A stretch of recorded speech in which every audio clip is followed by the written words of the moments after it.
I smiled and placed the file folder on the hospital administrator's desk. The color drained from Dr. Mitchell's face as he recognized his own signature on the falsified medical records. That moment of realization, watching him understand that his 6-month cover-up was about to unravel, almost made the pain of losing my wife worth it. Almost. But I'm getting ahead of myself. Let me start from the beginning, from the day everything changed. My name is Robert Harrison, and 3 years ago, I was just a retired aerospace engineer, enjoying my golden years in Cedar Falls, a quiet town in Oregon where everybody knew everybody. My wife Margaret and I had been married for 41 years. We had raised 3 kids, paid off the mortgage, and were finally at that stage of life where we could just breathe. Travel a little, garden, spoil the grandkids. Margaret had been dealing with some chest pains for a few weeks. Nothing dramatic, she'd describe it as a tightness, like someone was pressing on her sternum. Our family doctor, old Dr. Pemberton, who delivered 2 of our kids, had retired the year before, so we ended up at Cedar Falls Regional Hospital, the only game in town since they'd bought out the small clinic on Main Street. That's where we met Dr. Richard Mitchell. 40-something, confident, came highly recommended by the hospital. He ran some basic tests, told Margaret it was probably just stress and acid reflux, prescribed some antacids, and sent us home. "Nothing to worry about, Mrs. Harrison," he'd said with that professional smile. "You're healthy as a horse."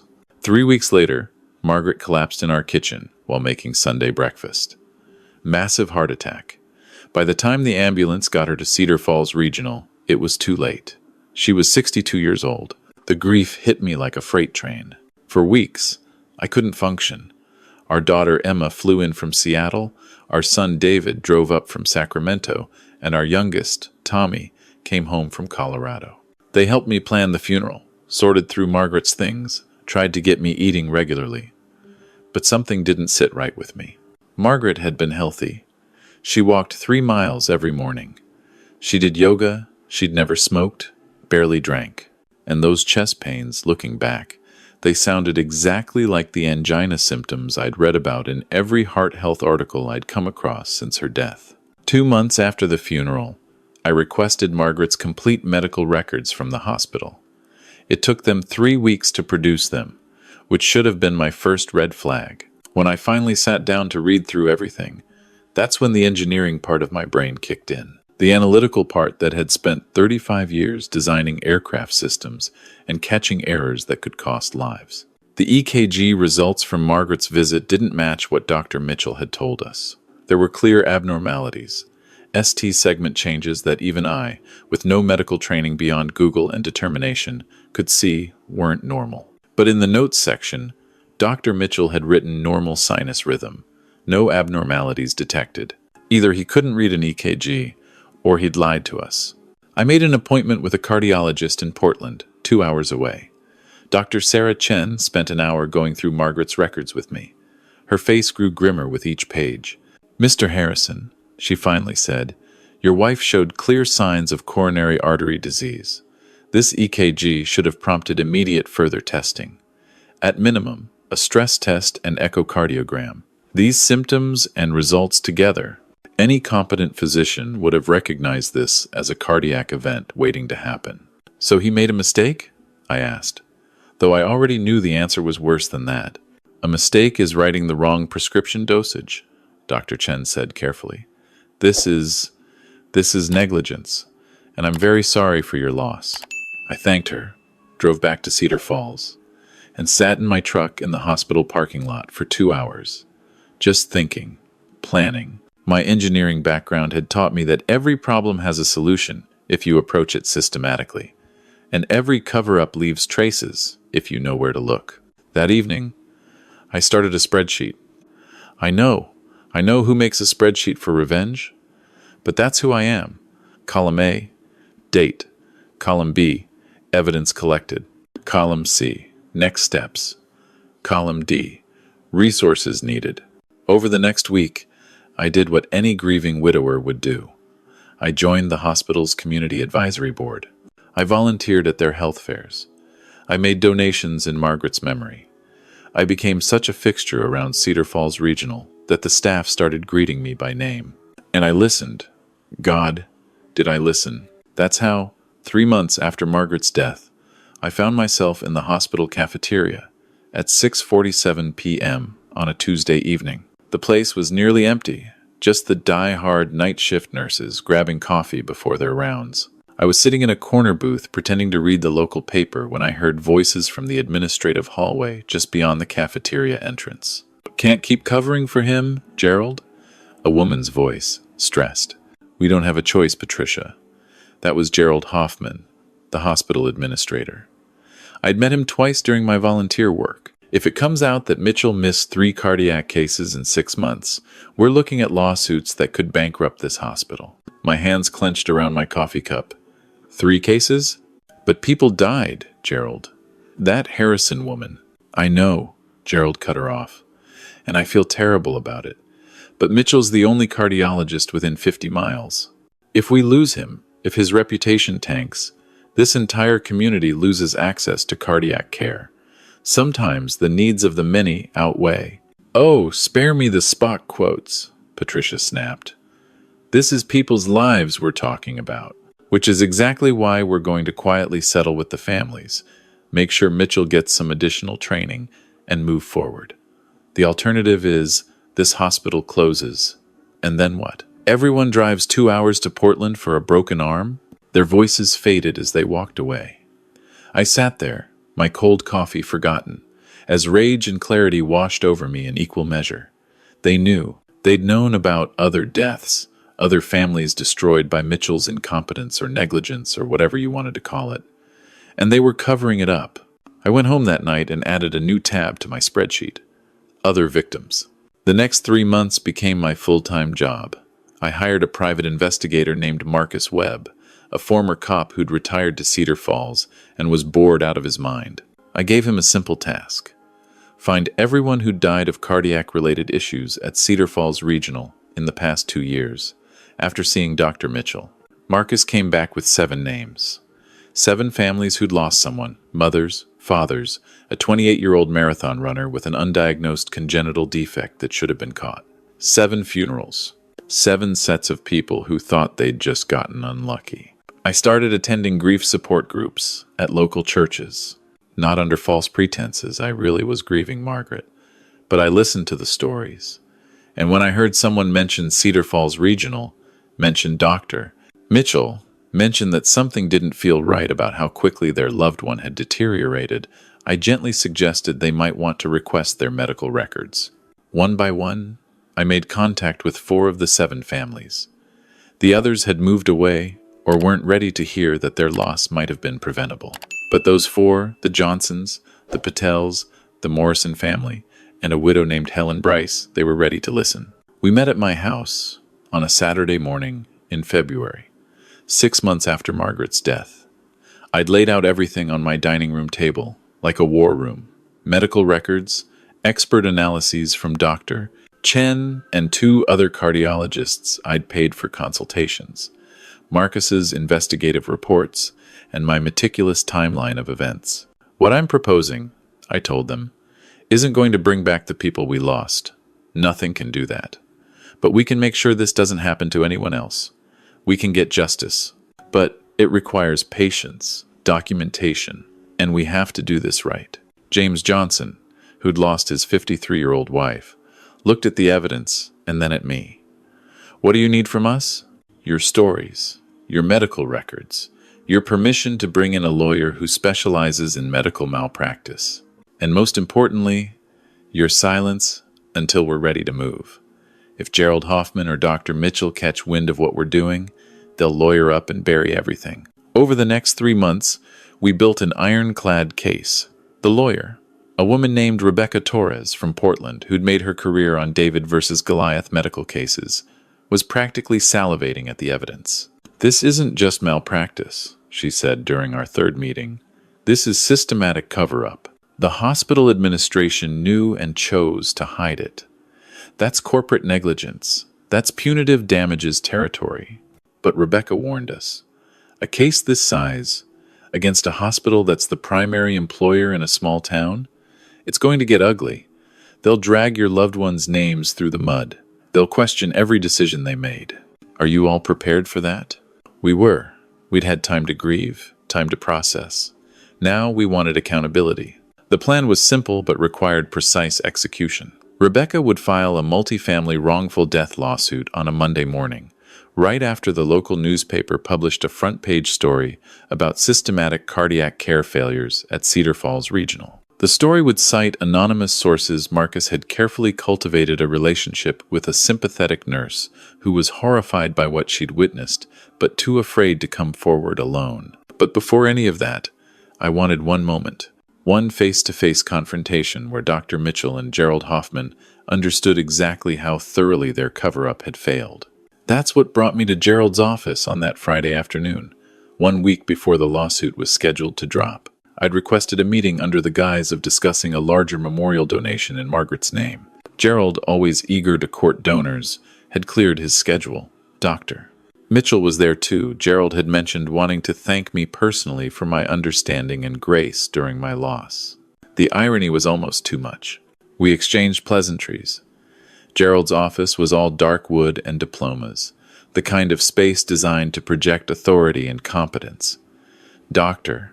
Mitchell sat in one of the leather chairs, looking relaxed, maybe even a little bored.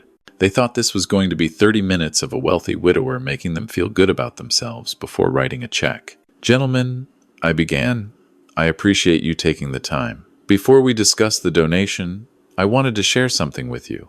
I opened my briefcase and pulled out a thick folder. These are Margaret's complete medical records, along with independent analyses from 3 board-certified cardiologists. Dr. Mitchell's expression shifted slightly. Gerald's smile faltered. I know you're both busy, so I'll cut to the chase. Dr. Mitchell, you missed clear signs of cardiac disease in my wife's EKG. Not only did you miss them, but you documented findings that directly contradicted what was on the printout. That's not a mistake. That's falsification. Now wait just a minute, Gerald started, but I held up my hand. I'm not done. Over the past 6 months, I've identified 7 patients who died of cardiac-related issues after being treated by Dr. Mitchell. 7 families. I've secured medical records for 5 of them, and in each case, there's evidence of either misdiagnoses or falsified documentation. The color had drained from Dr. Mitchell's face. He looked like he wanted to run, to argue, to do anything but sit there. Gerald had gone very still, his practiced administrator's poker face cracking around the edges.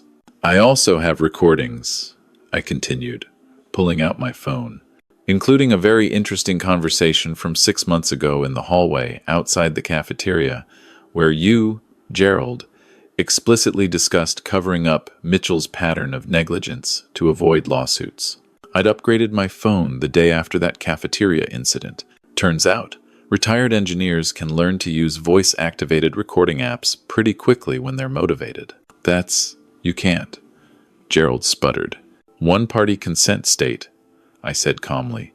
Oregon law says I only need one party's consent to record a conversation, and since I was party to overhearing it, it's perfectly admissible. My lawyer, and yes, I have a very good lawyer, has confirmed this. Dr. Mitchell finally found his voice. Mr. Harrison, I understand you're grieving, but these accusations aren't accusations, I cut him off. They're documented facts. And as of Monday morning, they'll be part of a multi-family wrongful death lawsuit, along with a front-page story in the Herald Tribune detailing systematic failures in cardiac care at this hospital. The silence that followed was profound. I could hear the wall clock ticking, could hear Gerald's breathing getting faster. What do you want? Gerald finally asked, and I could hear the defeat in his voice. I want justice, I said simply. I want Dr. Mitchell's medical license revoked. I want the hospital's cardiac protocols overhauled with independent oversight. I want financial settlements for every family affected.